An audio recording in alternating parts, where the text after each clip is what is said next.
அன்பு நண்பர்களே, அனைவருக்கும் இனிய வணக்கம். இன்று முதிர்வு தொகை மெச்சூரிட்டி பெறுவது தொடர்பான ஒரு காணொளியை காண இருக்கின்றோம். காப்பீட்டுத் துறையில் இன்சூரன்ஸ் செக்டாரில் இரண்டு விதமான கம்பெனிகள் இருக்கின்றது. ஒன்று பார்த்தோம் என்றால் லைஃப் கவர் என்கின்ற லைஃப் இன்சூரன்ஸ் கார்ப்பரேஷன், இன்னொன்று ஜெனரல் இன்சூரன்ஸ் என்கின்ற பொது காப்பீட்டுத் துறை. இந்த பொது காப்பீட்டுத் துறையில் என்ன இழப்பு ஏற்படுகிறதோ அதற்கான இழப்பீடுகளை நமக்கு இழப்புத் தொகையாக தருவார்கள்.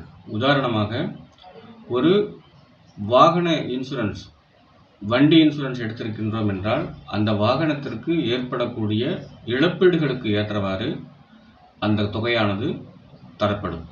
அதேபோன்று மருத்துவத்துறையில் மருத்துவ காப்பீடு எடுத்திருந்தோம் என்றால் மருத்துவத்துறையில் என்ன இழப்பீடு ஏற்படுகிறதோ அந்த இழப்பீட்டிற்குண்ட உரிய தொகையை நமக்கு கிளைமாக செட்டில்மெண்ட் செய்வார்கள்.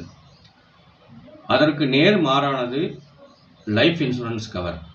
இதில் உறுதிப்படுத்தப்பட்ட தொகை என்னவோ அந்த உறுதிப்படுத்தப்பட்ட தொகையை எல்ஐசி போன்ற நிறுவனங்களில் நமக்கு உறுதியாக கொடுக்கப்படுவதே முதிர்வு தொகை என்று கூறப்படுகிறது. இந்த முதிர்வு தொகையானது 3 விதமாக பிரிக்கப்படுகிறது.